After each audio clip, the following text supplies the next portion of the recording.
নমস্কার বন্ধুরা।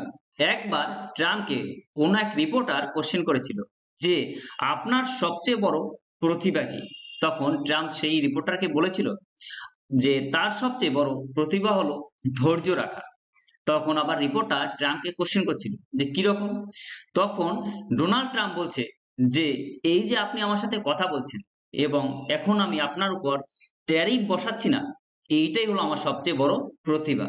তো যাই হোক বন্ধুরা, আমার নতুন আরেকটি ভিডিওতে তোমাদের সবাইকে ওয়েলকাম। তো প্রথমেই আমরা যেটা জানি সেটা হলো ভিসা। ভিসাটা কি? ভিসা এবং পাসপোর্ট। পাসপোর্টটা হলো আপনি কোথায় যেতে চান এবং আপনি কোন দেশে যেতে চান সেটা হলো, এবং আপনি কোন দেশের নাগরিক সেটা প্রমাণ করে পাসপোর্ট। আপনি কোথায় যেতে চান, কোন দেশে যেতে চান, কি কারণে যেতে চান এবং কতদিন সেখানে থাকবেন, সেই সমস্ত তথ্য থাকে ভিসায়। আপনি মনে করুন অস্ট্রেলিয়া যাবেন পড়াশোনা করার জন্য, তাহলে কি করবে?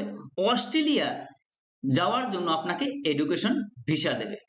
এবং মনে করুন পুজোর ছুটি পেয়েছেন, পূজার ছুটিতে আপনি ফ্যামিলি নিয়ে অস্ট্রেলিয়া যাবেন, তাহলে আপনাকে দেওয়া হবে ট্যুরিস্ট ভিসা। হ্যাঁ, এবার একটা কোশ্চেন, এই ভিসা কে দেবে? এই ভিসা দেবে অস্ট্রেলিয়ারই এম্বাসি আছে আমাদের ভারতবর্ষে।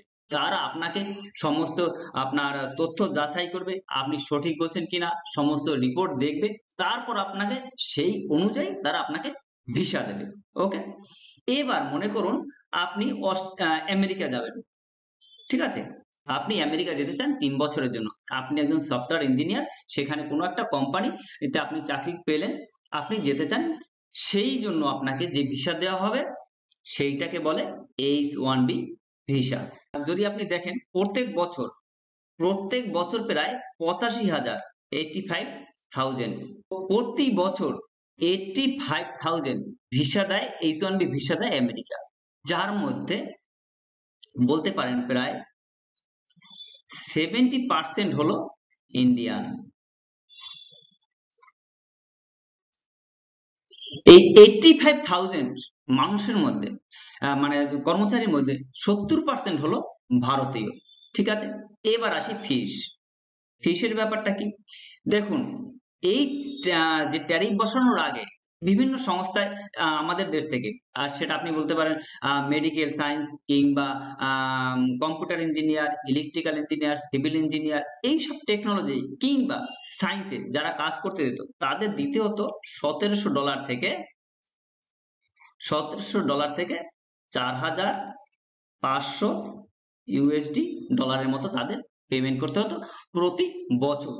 কিন্তু নতুন নিয়মে সেটাই হয়ে দাঁড়িয়েছে প্রায় $1,00,000 মতো, অর্থাৎ ভারতীয় মুদ্রায় সব মিলিয়ে প্রায় 90 লাখ টাকা।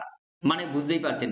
এবার মনে করুন কোনো একটা কোম্পানি আপনাকে সেই দেশে নিয়ে গেল, তাহলে সেই কোম্পানি কে আমেরিকান সরকারকে পেমেন্ট করতে হবে 90 লাখ টাকা।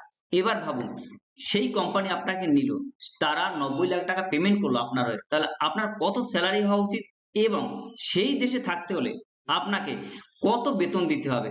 অর্থাৎ এখানে একটা জিনিস পরিষ্কার যে সেই সব কোম্পানি, যারা ছোট কোম্পানি আছে কিংবা মিডল যেসব কোম্পানি আছে, তারা চাইবে না এত টাকা খরচ করে ভারতের কোনো ব্যক্তিকে নিযুক্ত করতে। অর্থাৎ তখন তারা বাধ্য হয়ে আমেরিকার লোকজন নেবে। এবং এটাই কিন্তু ট্রাম্প, সে যখন মানে প্রচার করছিলেন তখন কিন্তু এই H1B ভিসা নিয়ে সে কথা বলেছিলেন যে H1 ভিসায় একটা পরিবর্তন আনা হোক।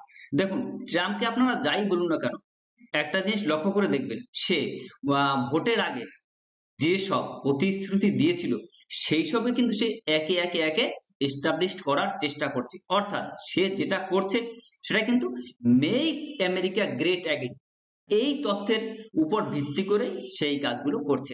এবার আসি আমাদের দেশের, বিশেষ করে আইআইটি টপার যারা আছে, ঠিক আছে, তারাই কিন্তু সাধারণত আমেরিকার বড় বড় কোম্পানিতে কাজ করে। সে আপনি ধরুন সুন্দর পিচাইকে ধরুন, এই ব্যাপারে আমি পরে আরো ডিটেলস আলোচনা আসছি।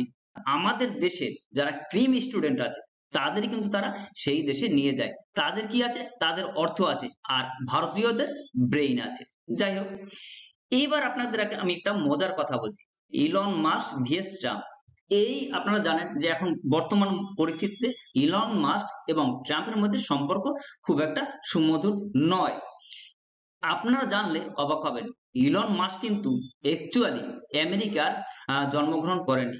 ইলন মাস্ক হলেন সাউথ আফ্রিকার বাসিন্দা। একটা সময় সে কিন্তু এই H1B ভিসা নিয়ে আমেরিকায় থাকতো। আপনারা যদি ইলন মাস্কের টুইটার দেখেন সেখানে আপনারা বুঝতে পারবেন।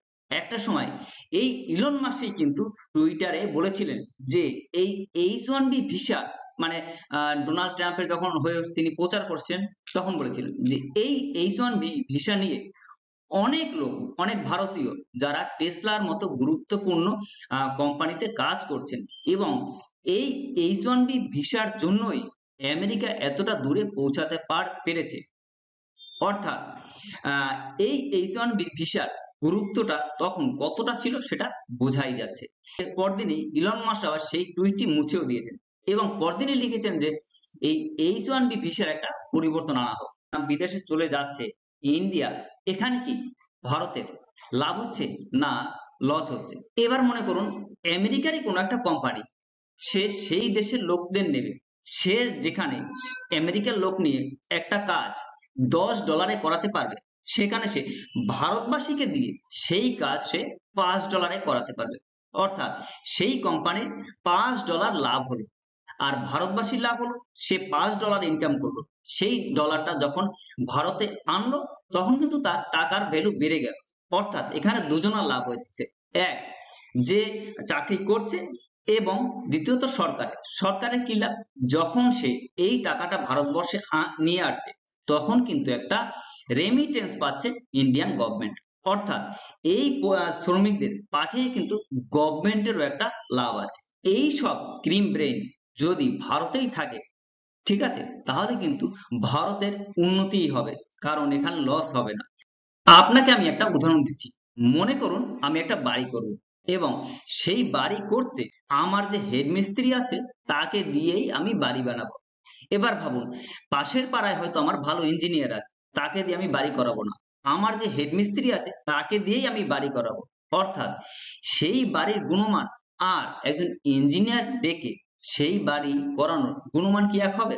অর্থাৎ আমি বলতে চাইছি যে ভারতীয় যারা ক্রিম ব্রেইন আছে, যেমন সুন্দর পিচাই, সত্য নাদেলা বা এরকম যারা সফটওয়্যার কোম্পানিতে যারা আছে, তারা যে কাজটা করতে পারবে সেই সেম কাজ কি আমেরিকা কেউ করতে পারবে? পারবে না। তাহলে আগেই করতো, হ্যাঁ হয়তো পেমেন্ট তাদের বেশি দিতে হবে।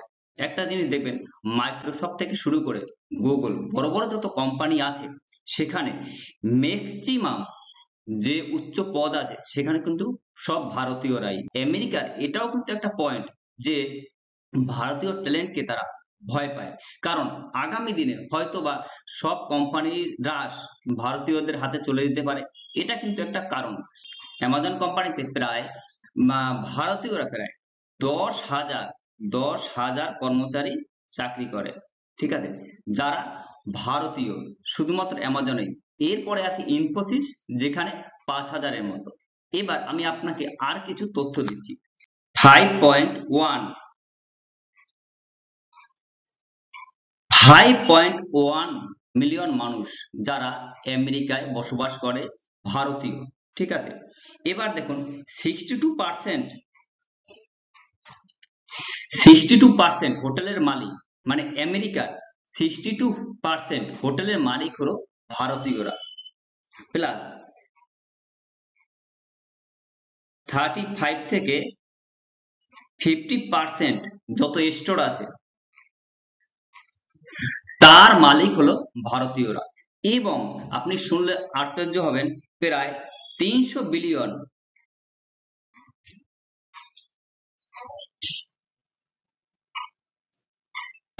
বিলিয়ন ডলার ট্যাক্স পে করে আমেরিকায় শুধুমাত্র ভারতীয়রা। অর্থাৎ দিনে দিনে এটাও আমেরিকা ভাবতে পারে যে দিনে দিনে এই মানে ভারতীয়রা যারা বেড়ে যাচ্ছে, হয়তো কোনো একদিন আমেরিকার সমস্ত কিছুই ভারতীয়দের রাশে চলে যাবে। এটাও কিন্তু একটা কারণ। এখানে কিন্তু চায়নার আবার একটি নতুন প্ল্যান করেছে, সেটা কি, যখনই আমেরিকা এই H1B ভিসা বন্ধ করে দিয়েছে, তখনই কিন্তু চায়না আবার কে ভিসা চালু করেছে।